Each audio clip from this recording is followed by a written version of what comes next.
पळा. आता त्याने जाऊन बघितले तर मीराबाई गळ्यात सुंदर हार घालून बसली होती.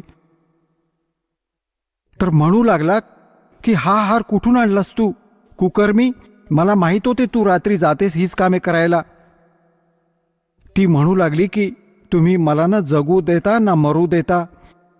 तुम्हीच तर आत्ता पाठवला होतात आणि बघा मलाच कलंक लावत आहात. तर तो म्हणतो की मी कुठे कसा पाठवला होता, तर या डब्यात ती दासी नोकराने देऊन गेली होती. तो डबा पाहिला की यात काय होते, यात हा हार होता.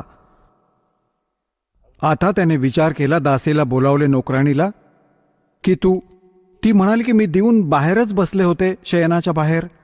नोकराणी होती तर बाहेरच राहायची आणि हाच डबा, आणि तिच्याकडे तर कोणते वस्त्र किंवा कपडेही नव्हते विशेष, आणि काही भांडेही असे नव्हते. आता त्याने विचार केला, बाबा हे काय. त्याने विचार केला की गारुड्याने जादू केली माझ्यावर. ते नाही रुचले त्याला. काही इतर जादूटोणा देऊन गेला असेल. तर तेव्हा तर ती वाचली. एक दिवस त्याने काय केले की एका सापाचे विष मागवले, एक विष मागवले. विष घालून एका पेल्यात त्याने विचार केला की ही मरत नाही, ऐकत नाही, हिने अब्रूचा नाश केला, हिलाच मारून विषानेच मारून टाकू. तिला म्हटलं विष. बरोबर तलवार घेऊन गेला की हे विष पी, हे विष आहे यामध्ये, एकतर हे विष पी नाहीतर तुझा गळा कापेन. तलवार घेऊन उभा राहिला. मीराबाईने विचार केला, मारणार तर हा आहेच मला, तलवारीने तर दुखेल, मी विष पिऊन घेते, आरामात मरून जाईल. मालकांना स्मरून सगळे विष पिऊन टाकले. आणि तो बघतोय उभ्या उभ्या, जसाच्या तसा चेहरा. अर्ध्या तासापर्यंत वाट पाहिली शत्रूने, ती मेली नाही.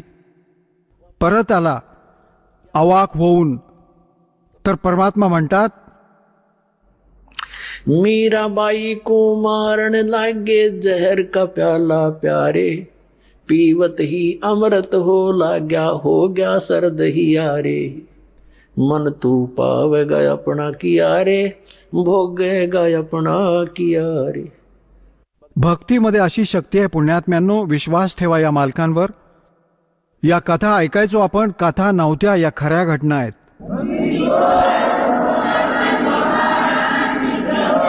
खरं तर विषाने मारायचं होतं. म्हणतात पीवत ही अमृत हो गया और हो गया सर्द ही यारे. म्हटलं तर विषाने अस्वस्थता निर्माण करायला हवी होती. तर म्हणतात की थंडावा आला या मुलीच्या अंतःकरणात.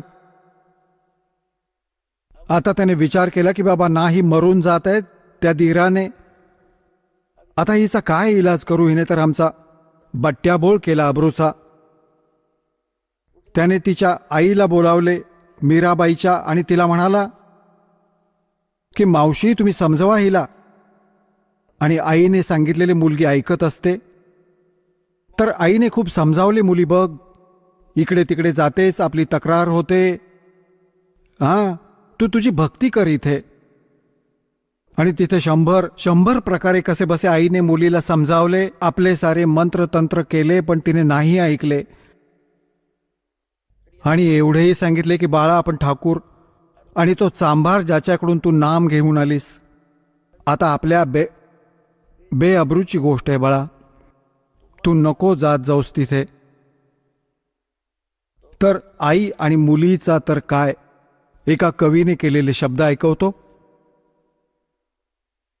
सत्संग में जाना मीरा छोड़ दे, सत्संग में जाना मीरा, आए मारी लोग करे तकरार, सत्संग में जाना मीरा छोड़ दे, आए मारी लोग करे तकरार, सत्संग में जाना मीरा छोड़ दे, सत्संग में जाना मीरा छोड़ दे, हाय मारी लोग करें तकरार, सत्संग में जाना मीरा छोड़ दे, सत्संग में जाना मेरा ना छूटेरी, सत्संग में जाना मेरा ना छूटेरी। हारी चाहे जड़ के मरो संसार, सत्संग में जाना मेरा। हारी चाहे जल के मरो संसार, सत्संग में जाना मेरा। थारे सत्संग के राह में है, थारे सत्संग के राह में है। आए वहाँ पर रहते हैं काले नाग, कोई कोई नाग तन डस लेवे। आए वहाँ पर रहते हैं काले नाग, कोई कोई नाग तन डस लेवे। जब गुरु जी की मेरे फेरी, जब गुरुओं की मेरे फेरी। हारी व तो सरप गंडे वे बने जाव, सत्संग में जाना मेरा ना छूटेरी। हारी व तो सरप गंडे वे बने जाव, सत्संग में जाना मेरा। सत्संग में जाना मीरा छोड़ दे, सत्संग में जाना मीरा छोड़ दे। आए मारी लोग करें तकरार, सत्संग में जाना मीरा छोड़ दे। सत्संग में जाना मेरा ना छूटेरी, सत्संग में जाना मेरा ना छूटेरी। हारी चाहे जड़ के मरो संसार, सत्संग में जाना मेरा। थारे सत्संग के राह में है। त्या मातेला मुलीला घाबरवायचे आहे। तुम्हारे सत्संग के राह में आए वहाँ पर रहते हैं बब्बर शेर, कोई कोई शेर तन खा लेवे, कोई कोई शेर तन खा लेवे। जब गुरु जी की मेहर होवेरी, जब सतगुरु जी की मेहर होवेरी। हारी वो तो शेरों के गिदड़ बने जाव, सत्संग में जाना मेरा ना छुटेरी। हारी व तो शेरों के गिदड़ बने जाव, सत्संग में जाना मेरा ना छुटेरी। तुम थारे सत्संग के बीच में है, थारे सत्संग के बीच में आए वहाँ पर रहते हैं साधु संत, कोई कोई संत तन ले रमे। आए वहाँ पर रहते हैं साधु संत, कोई कोई संत तन ले रमे। तेरे री मन में माता पाप हैरी, तेरे री मन में माता पाप हैरी।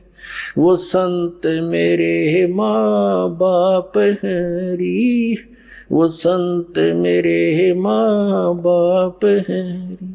हारी व तो कर देंगे बेड़ा पार, सत्संग में जाना मेरा ना छूटेरी।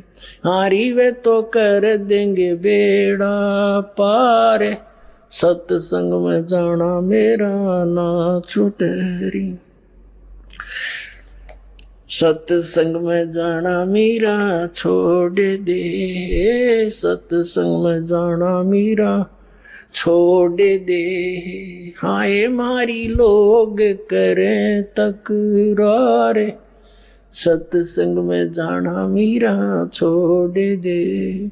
सत्संग में जाना मेरा ना छोटेरी, सत्संग में जाना मेरा ना छोटेरी। हारी चाहे जड़ के मरो संसार, सत्संग में जाना मेरा ना छूटे री। वो तो जाते चमारे है, वो तो जाते चमारे है, इसमें हमारी आर है, इसमें हमारी आर है। तेरे री लिख मता चमारे हैरी, तेरे लिख मता चमारे हैरी। मेरा सृजन और हैरी, मेरा सृजन और हैरी। हरि व तो मीरा के गुरु रविदास, सत्संग में जाना मेरा ना छूटे री। हरि व तो मीरा के गुरु रविदास, सत्संग में जाना मेरा ना छूटे री। आता पुण्यात्म्यांनो, परमात्म्याच्या प्राप्तीसाठी सर्वात मोठे बंधन काळाने, सगळ्यात मोठी रस्सी आपल्याला बांधून ठेवली आहे या लोक परंपरांची. आणि परमात्मा कबीर साहेब म्हणतात, सोई जन उभरे जिन तोडी कुल की कान। परमात्मा म्हणतात, कुल करने के कारण यू अनसा गया बिगो। जब यू कुल के कर लेगा तो चार पाया का हो। आज तर लोक लज्जेसाठी, कुळाच्या मर्यादांसाठी त्यांना महत्त्व देऊन सत्संगाला आला नाहीत, सत्संग ऐकला नाहीत, ज्ञान मिळवले नाही, भक्ती केली नाही. मग गाढव होऊन फिरशील चार पायांचे होऊन, तेव्हा हे कुळ वाचवणार आहे का तुला? तर तेव्हा हे कुळ काय करणार जेव्हा तू चार पायांचा होशील? तर संतांच्या अशा हृदयात बसतात या गोष्टी. तर इथे परमात्मा म्हणतात कि तन छूटे जब कहां समावेगा, और आखिर तुझको कौन कहेगा। गुरु बिन आत्म ज्ञान, मन ने की कर ले, दो दिन का मेहमान, मन ने की कर ले, दो दिन का मेहमान. म्हणतात की शेवटी तुला गुरुशिवाय हे आत्मज्ञान सांगेल कोण? तर अशा प्रकारे आपल्याला सर्व ज्ञान समजून घ्यायचे आहे. जसे नित्यानंदजी एका ब्राह्मण कुळात होते, तहसीलदाराची पोस्ट होती, 250 वर्षांपूर्वीची गोष्ट. यात नारनोलच्या नवाबांकडे तहसीलदाराची नोकरी करायचे. जेव्हा हे आत्मज्ञान मिळाले, मग परमात्म ज्ञान मिळाले, नोकरी सोडली. पत्नी होती, ती विरोध खूप करायची परमात्म्याची, अशी कृपा झाली, तिचा मृत्यू झाला. अजून बैरागी झाला. जेव्हा हे ज्ञान समजले होते, म्हणाला होता ब्राह्मण कुळात जन्म झाला होता. आधी तर 250 वर्षांपूर्वी ब्राह्मण कुळात जन्म होणे ही खूप मोठी महान गोष्ट मानत असत. आणि त्या तहसीलदाराची पोस्ट, आज तर मंत्र्याला एवढा मान नाहीये जेवढा तेव्हा तहसीलदाराला असायचा. आणि दोन्हीही त्यागले, भगवानापासून दूर केले. म्हणतात कबीर साहेब म्हणतात, सुख के माथे पत्थर पड़ो जिसते नाम रख देते जा, और बलिहारी उस दुख के जो पल पल नाम रटावे. परमात्मा कबीरजी म्हणतात, आग लागो अशा सुखाला जे भगवानापासून दूर करते, हे परमात्मा असं दुःख सुद्धा दे, तुझी आठवण येत राहील. तर नित्यानंदाने सांगितले होते, जेव्हा तो हे ज्ञान झाले तेव्हा म्हणतात, ब्राह्मण कुल में जन्म था मैं करता बहुत मरोड़, और गुरु गुमानी दास ने दिया को बदगट तोड़े. संत भेटले त्यांना गुमानी दास नावाचे. म्हणतात कुबुद्धीचा गड तोडला, मान बढाई, उच्च नीच जातीचा अभिमान, भेदभाव. म्हणतात या कुबुद्धीचा गड संतांशिवाय तुटत नाही. तर परमात्म्याची लेकरी जी असतात त्यांनाच भेटतात, जी दृढ असतात. मीराबाई दृढ भक्त होती, सगळा संसार एकीकडे. आता पुण्यात्म्यांनो, मीराबाईने बघितले की रोज बकवाद करतो हा, कधी मारायचा प्रयत्न करतो, घर सोडून निघून गेली, वृंदावनात राहू लागली. तर तिथे परमात्मा परत भेटले जाऊन तिला दुसरे रूप घेऊन, आणि ज्ञानाने तिला विचारले जसे धर्मदासजींना भेटले होते. तेव्हा त्या मुलीचे डोळे उघडले. बाळा, याच्या पुढे अजूनही नाम आहेत. हा तर प्रथम मंत्र दिलाय, याच्या पुढे सतनाम आहे, ते ग्रहण कर जे मी देऊ शकतो, अजून कोणाकडेच नाही. तेव्हा मीराबाईने परमात्मा कबीरजींकडून मग मंत्र घेतला. तेव्हा तिचे कल्याण झाले. बोलो सतगुरुदेव.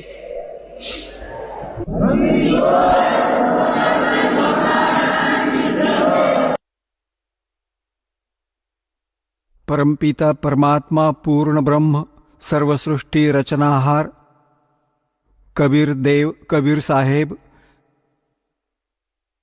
जींच्या असीम कृपेने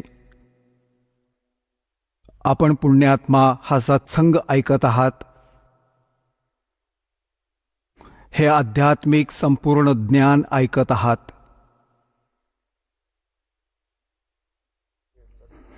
यामध्ये आपणा सर्वांना आपल्या सद्ग्रंथात लपलेल्या गूढ रहस्यांची जाण होईल.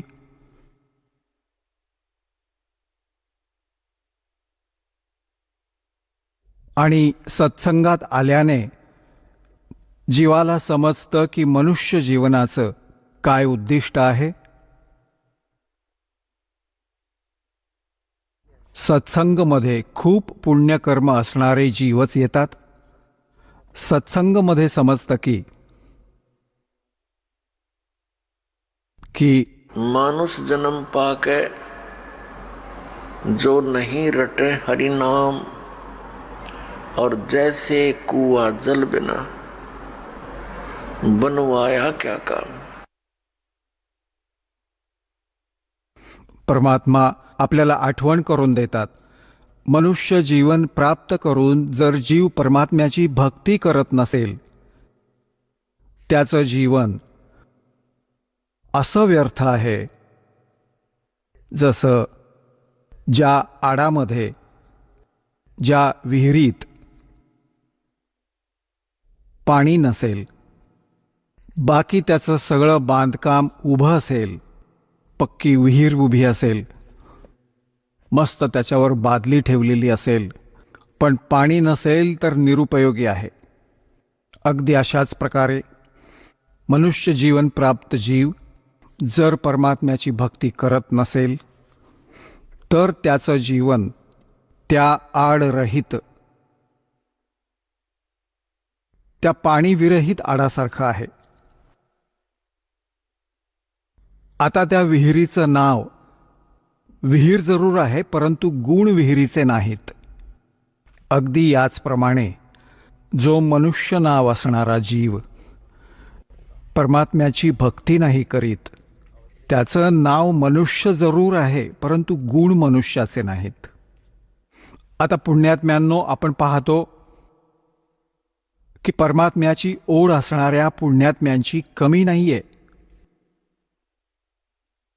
जिथेही ज्या संतांकडे आपण पाहतो लाखोंच्या संख्येने हे पुण्यात्मे कल्याण करवून घेण्यासाठी कल्याणार्थ तिथे पोहोचतात. आणि जी काही ते गुरुदेव साधना सांगतात, कृती सांगतात, ते श्रद्धाळू पूर्ण श्रद्धेने ते करतात. आणि जे बिलकुल भक्ती करत नाहीत त्यांचीही कमी नाही. पुण्यात्मा जे भक्ती अजिबात करीत नाहीत ते तर अगदी त्यांच्या मनुष्य जीवनाचा नाश करीतच आहेत. त्याचबरोबर जे भक्ती करत आहेत आणि शास्त्रविधी टाळून मनमानीचे आचरण करतात, अज्ञानी गुरूंच्या जवळ बसले आहेत, तर तेही खूप मोठ्या भ्रमात आहेत. तेही त्यांच्या आयुष्याचा नाश करत आहेत. तर पुण्यात्म्यांनो, परमात्म्याच्या प्राप्तीसाठी प्रयत्नशील जीव ह्या गोष्टीशी परिचित असतो की परमात्मा गुरुशिवाय प्राप्त होऊ शकत नाही. म्हणूनच गुरूंची आवश्यकता आहे. आणि गुरु करण्यासाठी आपण या महापुरुषांजवळ पोचलो. आता पुण्यात्म्यांनो, खास करून भारतामध्ये बहुसंख्य केंद्रात साधक साधना करीत आहेत. काही जण मंदिरात जाऊन काही जण व्रत घेऊन हनुमान चालिसा वाचून किंवा कोणी भगवान शंकरजी किंवा कृष्णाची भक्ती करून किंवा कोणी तीर्थयात्रेला जाऊन कोणती ना कोणती साधना ते करीतच आहेत किंवा कोणी गुरु करून. आणि आपण पाहतो इतक्या बहुसंख्येनं जिथं भक्ती करत आहेत माणसं, तर एक विशेष परिवर्तन व्हायला हवंय समाजात. परंतु काहीही परिवर्तन नाही. अनेक दुष्कर्म वाढतच चालली आहेत. हाहाकार माजत आहे. ह्याचं कारण काय आहे? याचं कारण आहे जी साधना भक्तगण करीत आहेत त्यामधून त्यांना परमात्म्याकडून मिळणारा लाभ प्राप्त होत नाहीये, ज्यामुळे ते तीच दुष्कर्म करण्यास प्रारंभ करतात जी एका भक्तानं नाही केली पाहिजेत. ती कोणकोणती दुष्कर्म आहेत? दारू पिणं, मांस खाणं आणि धनिक होण्यासाठी लाच घेणं आणि टेन्शन घालवण्यासाठी धूम्रपान करणं. तर या कारणांमुळे दुष्कर्म वाढत आहेत, कमी होत नाहीयेत. परमात्म्याची भक्ती करणाऱ्या जीवाला परमात्म्याचा लाभ विशेष मिळायला प्रारंभ होतो आणि मग त्याला एक विशेष ज्ञान होतं की जर तू ही दुष्कर्म केलीस तर तुला या आपत्तींचा सामना करावा लागेल. मग या भीतीने तो ही दुष्कर्म करणार नाही की हे पाप आहे. आणि मग परमात्मा त्यांना एक विशेष लाभ देतील. पुण्यात्म्यांनो, जसे राजे लोकांना आपण खूप शक्तिशाली मानतो, त्यांच्यावर देखील कोणती आपत्ती आली तर तेही संतांकडेच जाऊन त्याचं निवारण करवून घेतात. तर याने काय सिद्ध झालं की काही एक अशी शक्ती आहे जी आपल्याला एक विशेष लाभ, शांती देऊ शकते. ती कोणती आहे आणि ती कशी शांती देते याचं ज्ञान संतगणच सांगू शकतात. तर पुण्यात्म्यांनो, आपणास सत्संग प्राप्त झाला नसेल आणि ज्याला सत्संग जाणून ग्रहण केला असेल ते कोरं अज्ञान आहे. कारण जे आपल्या सद्ग्रंथांमध्ये प्रमाण नाही तर ते शास्त्राविरुद्ध ज्ञान आहे, शास्त्राविरुद्धची साधना आहे. त्याचा कोणताच लाभ नाही. आता पूर्वी काय कारण झालं तर आपले जे धर्मगुरू होते ते संस्कृत नक्कीच जाणत होते, परंतु आध्यात्मिक ज्ञान शून्य होतं त्यांचं. ते तत्वज्ञानहीन होते आणि आहेत अजूनही. आपले धर्मगुरू कोण आहेत? आचार्य शंकराचार्य आणि अन्य मंडलेश्वर, हे सर्व आपले धर्मगुरू आहेत. हे संस्कृतचे पंडित तर होते, व्याकरण देखील त्यांचं चांगलं अचूक आहे, परंतु आध्यात्मिक ज्ञान अजिबात नाही.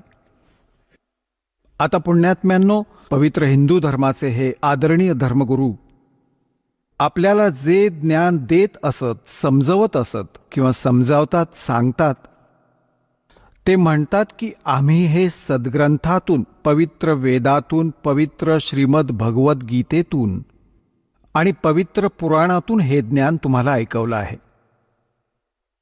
तर आपण हेच समजून चाललो होतो की हे संस्कृतचे पंडित आहेत. आपले सर्व सद्ग्रंथ हे संस्कृतमध्ये लिपिबद्ध आहेत आणि हे जे ज्ञान देत आहेत ते अगदी योग्य आणि शास्त्रयुक्तच आहे.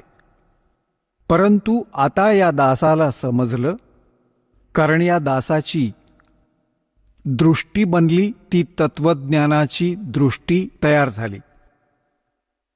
प्रथम आपले पूर्वज, आधीचे जे आई वडील, आजी आजोबा, कित्येक पिढ्या ज्या आपल्या हिंदू धर्मीय होत्या सगळ्यांच्या, ते श्रद्धाळू होते, अशिक्षित होते.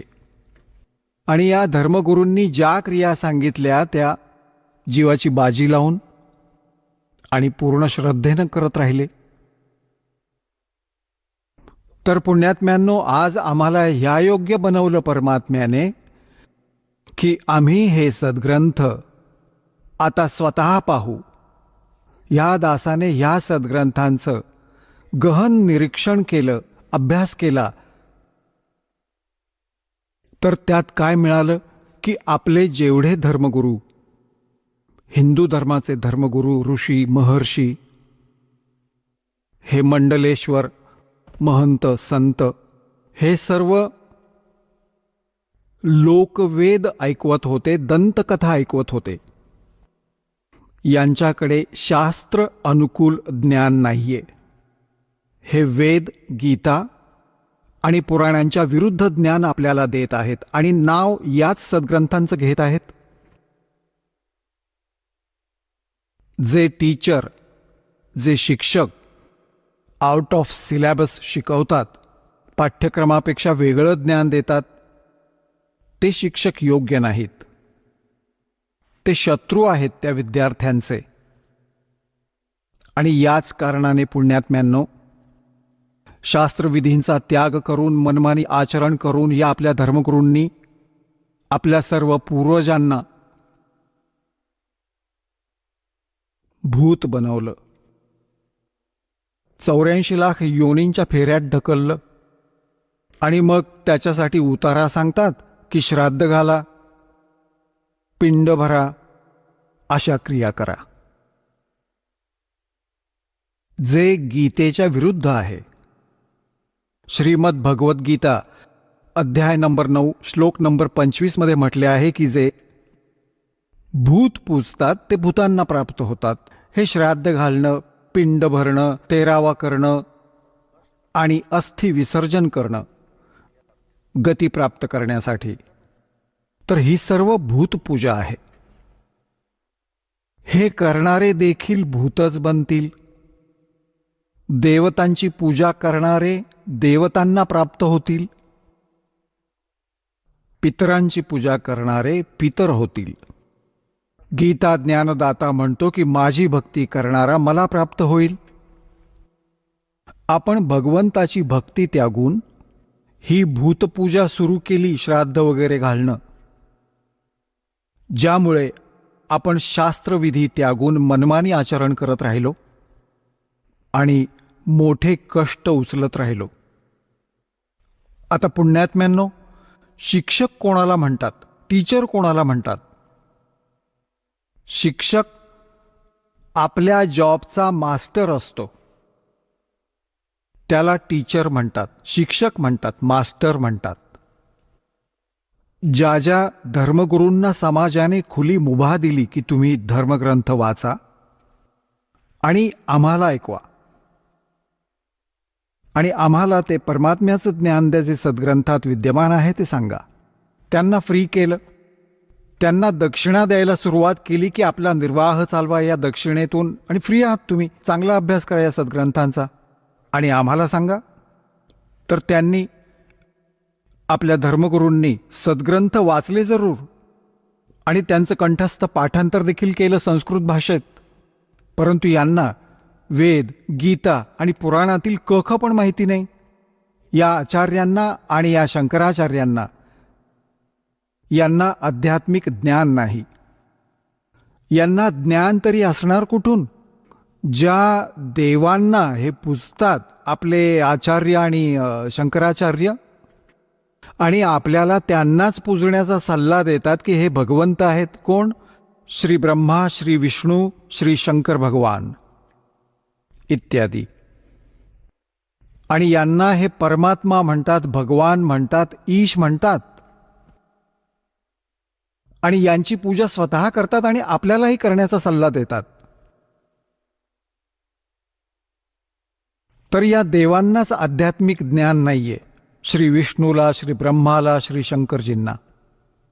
तर आपल्या ह्या धर्मगुरूंना, शंकराचार्यांना, आचार्यांना ज्ञान कुठून होणार? आता पुण्यात्म्यांनो, ही कॉन्सेप्ट क्लिअर करण्यासाठी की या देवांनाही ज्ञान नाही, श्री विष्णूजींना, श्री ब्रह्मा, श्री शंकरजींना, आणि दुर्गालाही कंप्लीट ज्ञान नाही, श्री देवीजींनाही, आणि ब्रह्म हे ज्याला हे परमब्रह्म म्हणतात, हे तर आहे ब्रह्म क्षरपुरुष, ह्यालाही कंप्लीट ज्ञान नाही.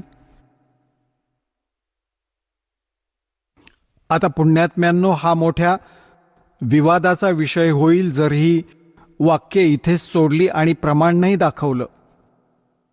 प्रथम तर आपल्याला याच पुराणांमध्ये हा दास दाखवेल की ब्रह्मा, विष्णू, शंकर हे भगवान नाही आहेत, हे ईश नाही आहेत, आणि हे आपल्याला आपले धर्मगुरू शंकराचार्य आणि आचार्य हे मंडलेश्वर असं म्हणतात की हे भगवान आहेत. तर यांनी आपल्याबरोबर किती धोका केला आहे. प्रथम तर हे दाखवतात की श्री विष्णू, श्री ब्रह्मा आणि श्री शंकरजींना आणि सतयुगापासून आत्तापर्यंत गुरूंना, ब्राह्मणांना, हे शंकराचार्य आचार्य सर्व ब्राह्मणच आहेत. ब्राह्मण पुण्यात्मा हा काही जाती सूचक नाहीये. ब्राह्मण अशी व्यक्ती आहे जी शिक्षक पदावर विराजित आहे, जे ते कार्य करत आहेत. जसे 4 वर्ण केले,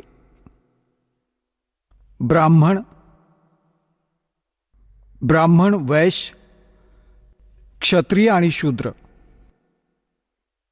आता पुण्यात्म्यांनो, जसे आज कोणी ब्राह्मणाचा मुलगा आणि मिलिटरीमध्ये तो भरती असेल फौजेत, तर तो ब्राह्मण वर्णात जरूर आहे, परंतु कर्माने तो ब्राह्मण नाही, तो तर क्षत्रिय. त्याचप्रमाणे कोणी वैश्याचा मुलगा मिलिटरीमध्ये भरती असेल तर वर्ण वैश्य जरूर आहे त्याचा, परंतु कर्माने वैश्य नाही. अशाच प्रकारे इतर समजा कोणी शूद्राचा मुलगा आणि मिलिटरीमध्ये भरती असेल तर तो क्षत्रिय आहे, शूद्र वर्णात अवश्य जन्माला आलाय. तर कर्मानेच या क्रिया आणि जाती बनल्या आहेत. तर जे धर्मगुरू आहेत त्यांनाच ब्राह्मण म्हणले जाते, मग तो कोणत्याही जाती धर्माचा असो. माझे पूज्य गुरुजी ब्राह्मण वर्णात जन्मले होते, परंतु ते स्वतःला ब्राह्मण म्हणत नसत. हरियाणामधील जिल्हा भिवानी आणि चरखी दादरीजवळ एक बडा पैतावास गाव आहे, तिथे ब्राह्मण वर्णात जन्मले होते. आणि आमच्या दादा गुरुजींशी त्यांची भेट झाली. ते त्यांच्यापासून प्रेरणा घेऊन घर त्यागून निघून गेले आणि ते स्वतःला संत म्हणवायचे, ब्राह्मण नाही. आणि माझे दादा गुरुजी जाट होते, छावला गावचे, दिल्लीमध्ये. आणि ते जाट असूनही ब्राह्मण म्हणवले, पंडित म्हणवले, कारण ते काशी विद्यापीठातून शिकून 4 विषयांचे आचार्य बनले होते. गाव गोपाळपूर, खरकोंदाच्या जवळ, जिल्हा सोनीपत. ते एक छोटंसं गाव आहे गोपाळपूर. तिथे आश्रम बनवलेला आहे आमच्या दादा गुरुजींचा. त्यावर लिहिलं आहे पंडित चिदानंदजी आश्रम. जाट असूनही त्यांना पंडितजी म्हणत. गुरु होते, ब्राह्मण बनले, ब्राह्मण कर्म होतं त्यांचं. तर पुण्यात्म्यांनो, हे जे ब्राह्मण वर्ण वर्गात आहेत, ऋषी महर्षी, ते ब्राह्मणांची कर्म करणाऱ्यांवरच समजा ॲप्लिकेबल आहे. दासाचं हे तर ज्ञान आहे, वचन आहे, इतरांवर नाही. तर आता सगळ्यात आधी तुम्हाला दाखवतो किती ज्ञान होतं ब्रह्मा, विष्णू, महेशांना, आणि किती ज्ञान होतं या सतयुगापासून आजपर्यंतच्या ब्राह्मण गुरूंना. तुम्हाला प्रत्यक्ष दाखवतो या पवित्र सद्ग्रंथातून. पुण्यात्म्यांनो, परमात्म्याला प्राप्त करणं खूप सोपं आहे. मोक्षही खूपच सिंपल आहे, कारण याची साधना अगदी सरळ साधी आहे. आपल्याला ज्ञान नसल्याने आपल्याला यांनी चुकीचे मार्गदर्शन केले, या कारणाने परमात्मा प्राप्त नाही करू शकलो, मोक्ष प्राप्त नाही झाला. सर्वात आधी तुम्हाला श्रीमद देवी भागवतमधून हे प्रमाणित केलं जाईल की श्री विष्णूजींना, श्री ब्रह्माजींना, व्यासजींना, नारदजींना किती ज्ञान होतं हे बघा. श्रीमद देवी भागवत, सचित्र मोटा टाईप, केवल हिंदी, गीता प्रेस गोरखपूरमधून प्रकाशित. श्रीमद देवी भागवत, संपादक हनुमान प्रसाद पोद्दार, चिमनलाल गोस्वामी.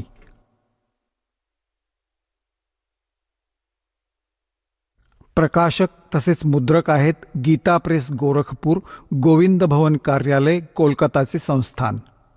हे त्यांचे फॅक्स आणि फोन नंबर. हे पहा 28व्या पानावर पहिला स्कंद आहे. संक्षिप्त देवी भागवत पहिला स्कंद. नारद मुनी म्हणाले, हे नारद मुनी आणि व्यासांमध्ये बोलणं चालू आहे. नारद मुनी म्हणाले, व्यासजी, तुम्ही ह्या विषयाबाबतीत जे विचारत आहात अगदी असाच प्रश्न माझ्या वडिलांनी भगवान श्रीहरींना केला होता.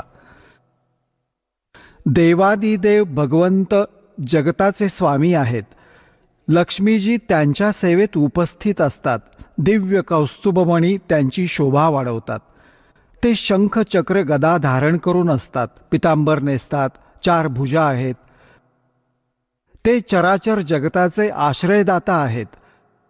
जगद्गुरु तसेच देवतांचेही दैवत आहेत. असे जगतप्रभू भगवान श्रीहरी महान तप करीत होते. त्यांची समाधी लागली होती. ते बघून माझे वडील ब्रह्माजींना खूप आश्चर्य वाटले. तर त्यांनी त्यांच्याकडून जाणून घेण्याची इच्छा व्यक्त केली. ब्रह्माजींनी विचारले, प्रभू, तुम्ही देवतांचे अध्यक्ष, जगताचे स्वामी आणि भूत भविष्य वर्तमान सर्व जीवांचे एकमात्र शासक आहात. भगवंत, मग तुम्ही का तपश्चर्या करीत आहात आणि कोणत्या देवतेच्या आराधनेत ध्यानमग्न आहात? मला सर्वात आश्चर्य तर याचे वाटत आहे की तुम्ही देवेश्वर आणि साऱ्या संसाराचे शासक असूनही समाधी लावून बसले आहात. ब्रह्माजींचे विनीत वचन ऐकून भगवान श्रीहरी म्हणजे विष्णूजी म्हणू लागले. आता आपण 29व्या पानावर आलोय. पहिला स्कंध. श्रीहरी त्यांना म्हणू लागले, ब्राह्मण, सावधानतेने ऐक. विष्णूजी सांगू लागले ब्रह्माजींना, मी माझ्या मनातील विचार व्यक्त करतो. देवता, दानव, मानव सर्वांना हेच माहीत आहे की तुम्ही सृष्टी निर्माण करता. मी पालन करतो आणि शंकर संहार करतात. परंतु तरीही वेदातील पारगामी पुरुष आपल्या युक्तीने हे सिद्ध करतात की रचणे, पाळणे आणि संहार करण्याची ही योग्यता जी आपल्याला मिळाली आहे ह्याची अधिष्ठात्री शक्ती देवी आहे. ते म्हणतात की संसाराची सृष्टी करण्यासाठी तुमच्यात राजसी शक्तीचा संचार झाला आहे. मला सात्विक शक्ती मिळाली आहे आणि रुद्रात तामसी शक्तीचा आविर्भाव झाला आहे. त्या शक्तीच्या अभावामुळे तुम्ही या संसाराची सृष्टी घडवू शकत नाही. मी पालन करण्यात सफल नाही होऊ शकत आणि रुद्राकडून संहार कार्य होणेही संभव नाही. ब्रह्माजी, आपण सर्व त्या शक्तीच्या आधारे म्हणजे दुर्गेच्या सहाय्यानेच आपल्या कार्यात सदा सफल होत आलो आहोत. सुव्रत, प्रत्यक्ष आणि अपरोक्ष दोन्ही उदाहरणे मी तुमच्या समोर ठेवतो. ऐका. हे निश्चित आहे की त्या शक्तीच्या अधीन होऊनच मी या शेषनागाच्या शय्येवर झोपतो आणि सृष्टी स्थापण्याची वेळ येताच उठतो. मी कायम तप करण्यात व्यस्त असतो. त्या शक्तीच्या शासनापासून कधीच मुक्त राहू शकत नाही. मी कायम तप करण्यात व्यस्त असतो, हे लक्षात ठेवा. त्या शक्तीच्या शासनापासून कधीच मुक्त राहू शकत नाही. कधी वेळ मिळाला तर लक्ष्मीबरोबर सुखाने वेळ घालवण्याचे सौभाग्य प्राप्त होते. मी कधी दानवांबरोबर राक्षसांबरोबर युद्ध करतो.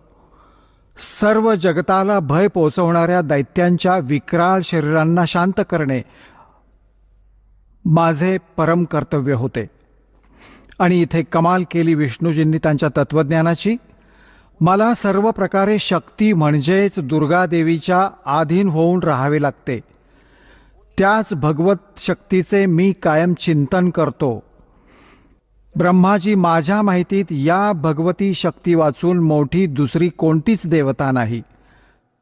आता हा आहे श्री विष्णूजींच्या आध्यात्मिक ज्ञानाचा निष्कर्ष.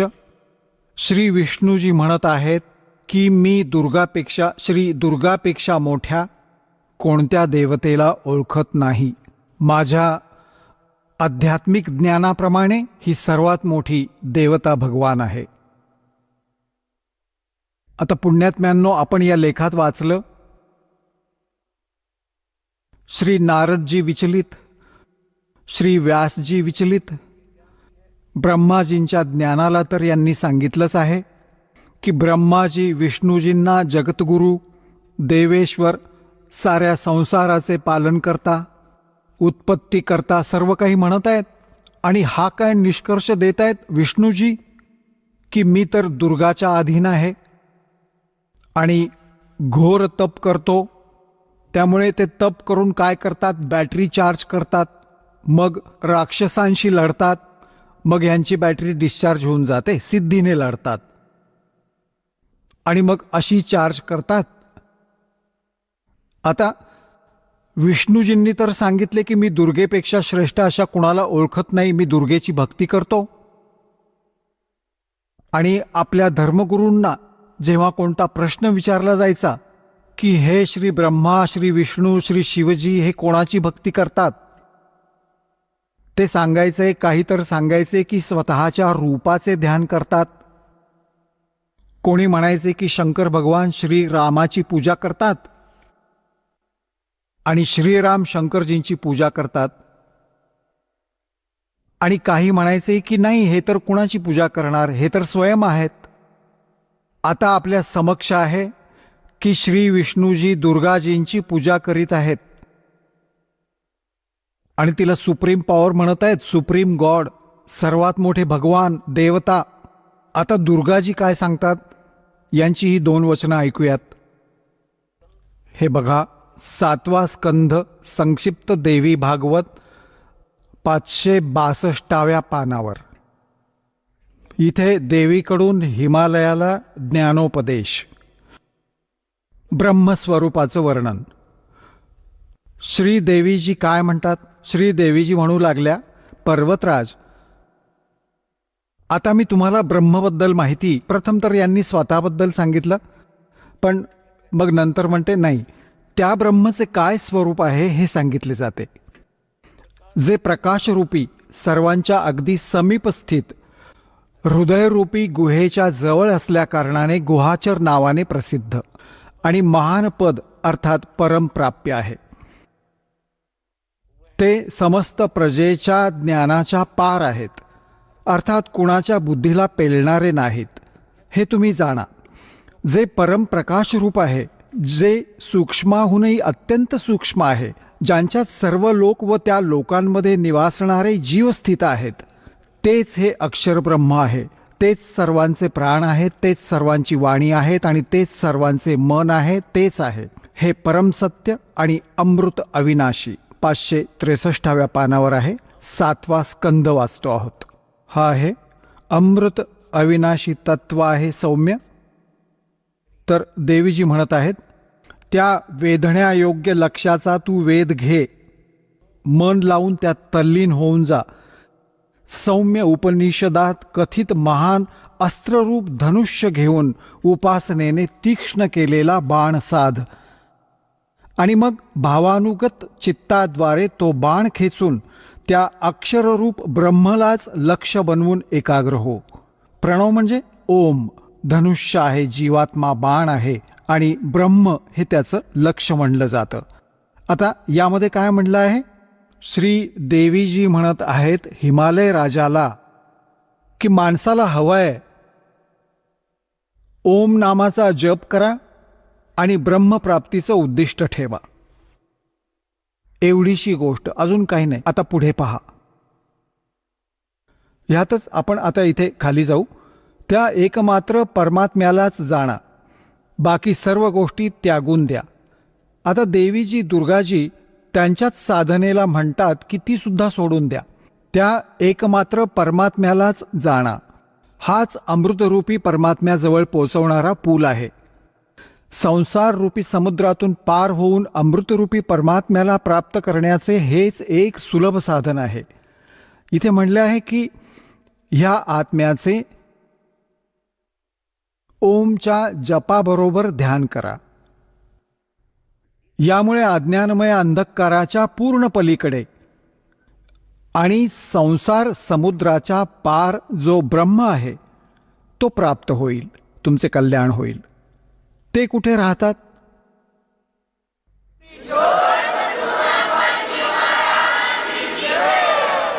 चला आता आपण त्या श्रद्धाळूंचे अनुभव जाणून घेऊयात ज्यांनी जगद्गुरू तत्वदर्शी संत रामपालजी महाराजांकडून दीक्षा प्राप्त केलेली आहे, तसेच त्यांच्याद्वारा सांगितलेल्या भक्ती मार्गावर चालत आहेत.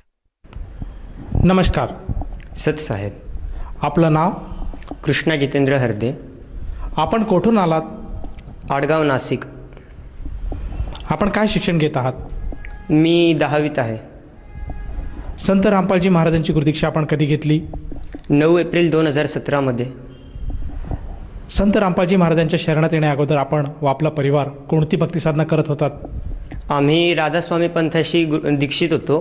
त्यांची पूर्ण साधना करायचो आणि त्यांनी 5 मंत्र दिलेले होते ते जाप करायला लावायचे आणि ध्यानमग्न व्हायला लावायचे. कानात बोटं घालून बसायचं 2.5 तास सकाळी, 2.5 तास संध्याकाळी बसायचं बुवा असं. आणि इतर हिंदू धर्मात जे जन्म झाल्यामुळं आम्ही इतर भक्ती साधना देखील करायचो, जशी गणपतीची, ब्रह्मा विष्णू महेश यांची सर्वांची भक्ती साधना करायचो. सकाळी पिंपळाला पाणी घालणे, मम्मी म्हणायची पिंपळाला पाणी घालण्याने बुद्धी येते, तर मी सर्व करायचो ते. मग मला असं विचारायचं आहे की आपण पूर्वीपासूनच भक्ती मार्गात होतात. बलजीत सिंग महाराज यांच्याकडनं आपण नामोपदेश पण घेतला होता. मग आपण संत रामपालजी महाराजांच्या सान्निध्यात कसे आलात? हो, माझे पप्पा बलजीत सिंगजी महाराज म्हणजे राधास्वामीमध्ये प्रचारक होते. त्यांनी सांगितलं होतं की इतर संतांचे सत्संग बघायचे, तर पप्पा तेच करायचे. घरी आले, ॲग्रिकल्चरचं काम करायचे, घरी आल्यावर टी व्हीवर सत्संग बघायचे. तर पप्पांनी एक वेळेस सत्संग बघितला, त्यात त्यांना संत रामपालजी महाराज यांचा सत्संग चालू होता. त्यांनी वाचलं, खाली ज्ञानगंगा मागवायचं हे होतं, तर पप्पांनी ज्ञानगंगा ऑर्डर केलं. तर पप्पांनी मला जे ज्ञानगंगा आलं, पप्पांनी मला ती घेऊन बसायचे, ते वाचायचे आणि मी त्यांना प्रश्न विचारायचो त्यांच्यावर. तर पप्पा मला ज्यांना जेवढं येतं तेवढं उत्तर द्यायचे आणि बस. नंतर थोड्या दिवसांनी महासांगवीला गुरुदेवांचा म्हणजे जगद्गुरू तत्वदर्शी संत रामपालजी महाराजांचा सत्संग आयोजित झाला. तर आम्ही तिथं गेलो आणि तिथून मला नामदीक्षा मिळाली.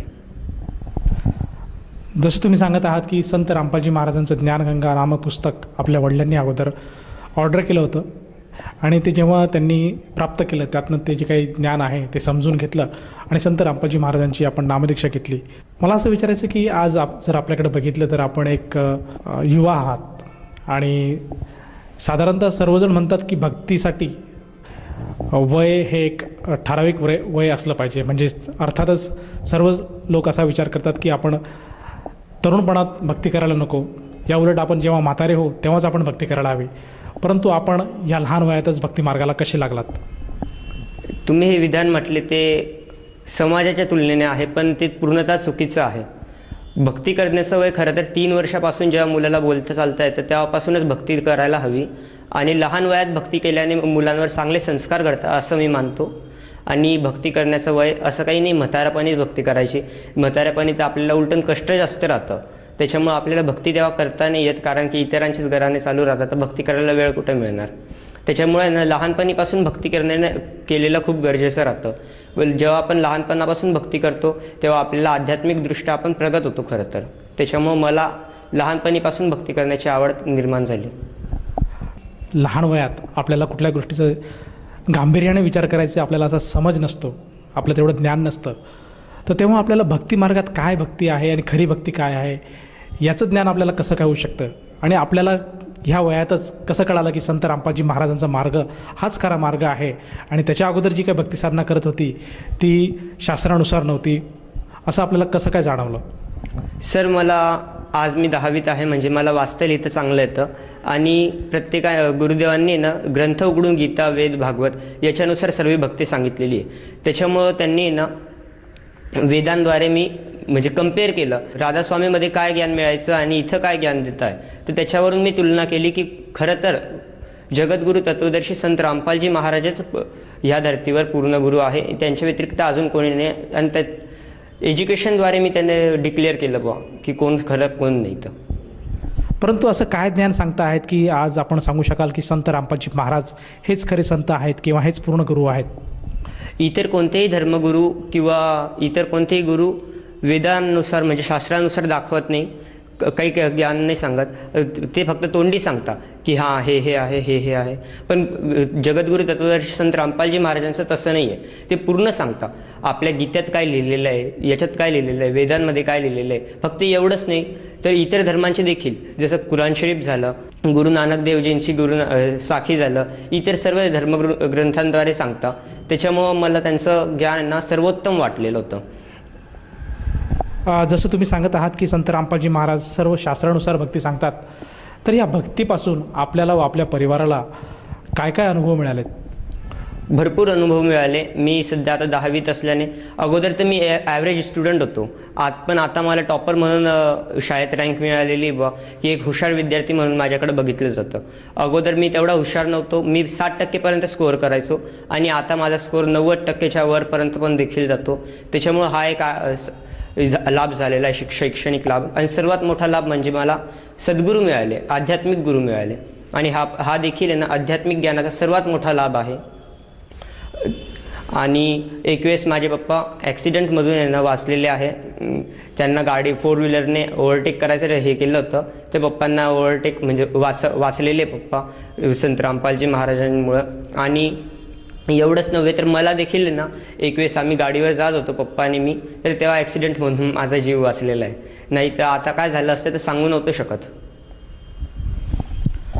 सर, जसं तुम्ही सांगत आहात की संत रामपालजी महाराजांच्या शरणात आल्यानंतर आपल्याला व आपल्या परिवाराला बरेचसे अनुभव अनुभवायला मिळाले आणि बऱ्याचशा दुर्घटनातून आपल्याला संत रामपालजी महाराजांच्या सद्भक्तीमुळे आपण त्यातून बाहेर आलात. तर या अनुषंगाने आपण आपल्यासारखे जे आपले मित्रपरिवार आहे, जे आपले शालेय मित्र आहेत आणि जो समाज बांधव आज TV चॅनलच्या माध्यमातून आपल्याला बघत आहेत, या सर्वांसाठी आपण काय संदेश द्याल? संदेश देण्यालायक मी एवढा मोठा नाही झालेलो, संदेश तर परमात्माच देतील. मी फक्त त्यांना एक कृपा करून सांगू शकतो फक्त की संत रामपालजी महाराजांचं ज्ञान ऐका, त्यांचे ग्रंथ वाचा, ज्ञानगंगा झालं, जिनेकिरा झालं, इतर ग्रंथ वाचा, त्याच्यातून तुम्हाला पूर्ण ज्ञान मिळेल. खरी भक्ती कोणती आहे त्याचं ज्ञान मिळेल. आणि हाच संदेश मी त्यांना देतो की फक्त लगेच नामदीक्षा नाही घेता, किमान ज्ञान तरी ऐका. ज्ञान ऐकल्याने, थोडंफार आध्यात्मिक ज्ञान मिळाल्याने आपण आध्यात्मिकदृष्ट्या प्रगत होऊ. सर, तुम्ही सांगत आहात की सर्वांनी संत रामपालजी महाराजांचं आध्यात्मिक ज्ञान ऐकायला हवं, परंतु आज जग हे विज्ञानाकडे आकर्षित झालेलं आहे आणि वैज्ञानिक दृष्टीतूनच सगळ्या गोष्टीकडे बघत आहेत. तर आजचा समाज हा अध्यात्माकडे कसा काय वळेल? सर, वैज्ञानिक आणि अध्यात्म एकाच नाण्याच्या 2 बाजू आहेत. अध्यात्म जेवढं प्रगती केलेलं आहे तेवढं विज्ञानाने अजून नाही. विज्ञान मानवाने बनवलेलं आहे आणि अध्यात्माला मानवाने बनवलेलं आहे. म्हणजे अध्यात्म श्रेष्ठ आहे विज्ञानापेक्षा. हे सर्वांनी समजून घेतलं गेलं पाहिजे. आणि आपण विज्ञानामध्ये शिकतोच की आपण कसे उत्पन्न झालो, जसं की आपण इव्हिडन्स बघतो इव्हॉल्युशन्सचे, आणि त्यात दाखवलेलं आहे की आपल्या सर्वांचा ॲन्सिस्टर एकच आहे. ते कोण आहे हे अध्यात्मच आपल्याला सांगणार आहे. अजून विज्ञानाने नाही सांगितलेलं. विज्ञान आपल्याला जे प्रश्न आहे ना ते सांगून प्रत्येक प्रश्न नाही सांगू शकत, पण आपण अध्यात्माद्वारे प्रत्येक प्रश्नांची उत्तरं मिळवू शकतो. तर अध्यात्मात त्यांना सर्वांनी वळायला पाहिजे. सर, आपण एक शालेय विद्यार्थी आहे आणि एक अभ्यासकसुद्धा आहेत आणि आपल्या म्हणण्यानुसार असं म्हणणं आहे की विज्ञान आणि अध्यात्म हे नाण्याच्या 2 बाजू आहे आणि अध्यात्मानुसारच माणसाला लाभ मिळू शकतो किंवा त्याची गती होऊ शकते किंवा त्याला मोक्षाचा मार्ग मिळू शकतो. मग या अनुषंगाने जर एखाद्या साधकाला जाणवलं की आपणसुद्धा संत रामपालजी महाराजांची नामदीक्षा घेऊन शास्त्रोक्त भक्ती करायला हवी, तर तो व्यक्ती संत रामपालजी महाराजांची नामदीक्षा कशी घेऊ शकेल? संत रामपालजी महाराजांचे टी व्ही चॅनलवर सत्संग लागतात. त्याच्यावर काही नंबर फ्लॅश केले जातात. ते नंबर आहे ना, त्या नंबरवर संपर्क साधून आपण आपल्या जवळचं केंद्र जाणून घेऊ शकतो संत रामपालजी महाराजांचं, आणि तिथून आपण नामदीक्षा घेऊ शकतो. या नामदीक्षेसाठी त्या साधकाला किती पैसे मोजावे लागतात? नाही सर, पैसे द्यायची गरज नसते. नामदीक्षा एकदम निशुल्क असते आणि त्यासोबत ते आपल्याला काही साहित्य पण देतात, जसं की पुस्तक झाले वगैरे वगैरे इत्यादी साहित्य पण देतात. निशुल्क असतं सर्व, याच्यासाठी पैशांची गरज नसते. धन्यवाद. सत साहेब.